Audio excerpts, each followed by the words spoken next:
Earlier this month, I purchased my very first property, which I'm sitting in here today. But this isn't your ordinary property. What sets it apart from other properties is that it's a duplex, meaning that it's split up into two separate units. The reason I decided to purchase a duplex is so that I could do what's called a house hack, which is when you buy a multifamily property as your primary residence to live in one unit and rent out the others. The main benefit of a house hack is that it allows you to purchase a 2 to 4 unit property with a lower down payment and interest rate since you're making it your primary residence by living in one of the units. If you use an FHA loan, your down payment would be 3.5% of the purchase price, and if you use a conventional loan, your down payment would be 5% of the purchase price. If you were to purchase a property as an investment, you'd have to put down between 15 to 25%, and your interest rate would be 1 to 2% higher, costing you tens of thousands of dollars more over the life of your mortgage. While you're living in this property, the rent from the other units will help cover most of the payments you're making towards your mortgage. After you live in this property for at least 1 year, you can move out and rent the unit that you are living in. Once all of the units are rented, you should be collecting enough rent to be cash flowing, which is the difference between the rent that you're getting and all of your expenses, which includes your mortgage payment, repairs, capital expenditures, and vacancy. I put the other unit in my property up for rent a few days after I settled on it, and within a week, I accepted an application. My first mortgage payment isn't due until next month, and I'm already collecting rent on it. Now that I have the other unit rented out, I have some more free time on my hands to make this video where I'll be giving you a breakdown of how much it costs for me to purchase this property and how much I expect to make from it. My hope is that by sharing all this information, it'll make you more confident about doing a house hack if it's something that you've been thinking about doing. Before I go over all of that, let me give you a quick tour of the property.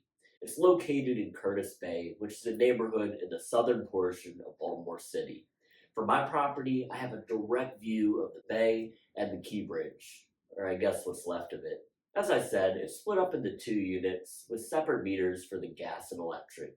Each unit has 1 bedroom and 1 bathroom and have been completely updated by the previous owner. The unit that I'm living in is on the main floor, with the entrance to it located in front of the property. It's set up like a studio, so as you walk in, you'll find yourself in the living room that opens up to the bedroom, with the kitchen and bathroom located in the back. The backyard is pretty spacious, which me and my family spent quite a bit of time cleaning up, as you can see in these before and after pictures I took. The other unit is located upstairs, and the entrance to it is on the left side of the property. As you walk up the stairs, you'll find yourself in the hallway. To the left is the kitchen, the middle is the bathroom, and the right is the bedroom. As you can see in the pictures, all of these rooms are very spacious. Now down to the basement, which is what really sold me on this property. All of the systems were replaced, which includes the HVAC unit, air furnace, and water heater. And with it being a duplex, there are 2 of everything as you can see. And on top of all this, all of the electrical, plumbing, and the roof were replaced. I know that I could have built more equity by purchasing the fixer-upper and updating it myself to raise its value, but I didn't want to take on that large of a project because I'm so busy with other things at the moment. With all the work that's been done to this property, I knew that there wouldn't be that many repairs for me to make, which is important to me because I didn't want to have to worry about the cost of repairs eating into my cash flow. Okay, now that you've seen the property, let's talk numbers. I purchased this property for $200,000, which is what it appraised for. I used a conventional loan, and since it's my primary residence, I only had to put down 5%, which is $10,000. If I were to purchase it as an investment property, I would have had to come up with around 20% for the down payment, which is $40,000. Also, I got a much lower rate at 6.25%, where rates for investment properties are close to 8% at this moment. Along with the down payment, I had to pay closing costs, which came out to be roughly $11,000. The closing costs are composed of fees that I had to pay my lender and title company. I also had to pay for transfer taxes, recordation fees, and prorated items such as interest, property taxes, and water. I was able to negotiate $6,000 in concessions from the seller. This is the most that I was able to receive because conventional loans only allow the seller to provide up to 3% of the purchase price and concessions. Also, with me being a realtor, I received a commission of $3,000 after I paid the splits to my team in brokerage. With all that being said, my cash to close, which is the amount of money I had to pay to purchase this property, was around $12,000. My mortgage payment is roughly $1,700 a month, which is made up of principal, interest, taxes, homeowners insurance, and mortgage insurance. I was able to rent out the other unit for $1,100 a month, so that means I'm paying roughly $600 a month for my mortgage. Once a year goes by, I plan on moving out and renting my unit for $1,100 a month as well. This means I'll be receiving $2,200 a month from both units. I'll be left with roughly $500 in cash flow every month, which is $6,000 a year. The fact that I'll be making this much a year from one property is mind-blowing to me because that's how much I make from my part-time job.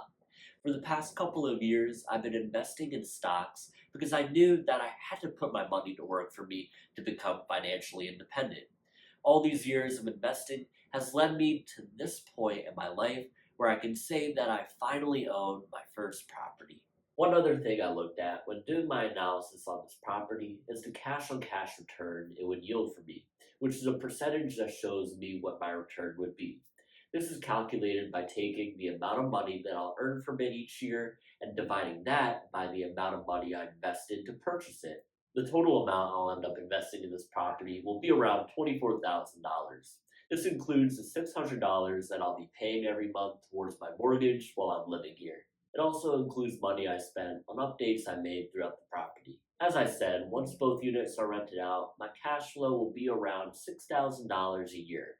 Dividing my annual cash flow by the amount of money I'll be investing gives me a cash on cash return of approximately 25%, which means that it will take me 4 years to get back the money that I invested. This is quite the return for me to be getting, especially on my very first property. To give you an idea of how solid of a return this is, I was looking for a property that yielded a cash on cash return of more than 10% because that's how much I could get if I invested my money in the stock market. Since there are more risks involved with investing in real estate, I needed to get a higher return on the money that I'm investing. So this property checks off the box on that. For my first property, I wasn't looking for the best deal out there. I just wanted something that would generate some cash flow and help me learn how to invest in real estate. But I feel like I hit a home run with this property as it exceeds what I was looking for. Now that I've gone over all the numbers for my house hack, let me share with you a few of the other benefits that comes with doing a house hack. Number one, part of your mortgage payment goes towards paying down the principal, which is the amount of money that you borrowed to purchase the property.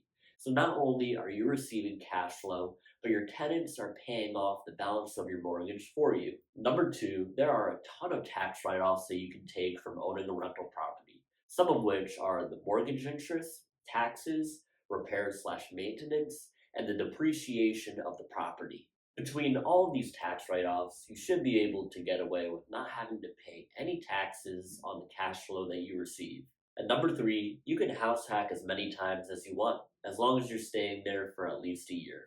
If you're in your 20s like me, and you do a few house hacks over the next couple of years, then you'll have a bunch of cash flowing properties that can help support you and your family once you're ready to settle down. Hopefully all this information gave you a better understanding of what a house hack is. If this is something that you're interested in doing, please reach out to me. I'd love to guide you through the process of doing your very first house hack so that you can become one step closer to becoming financially independent.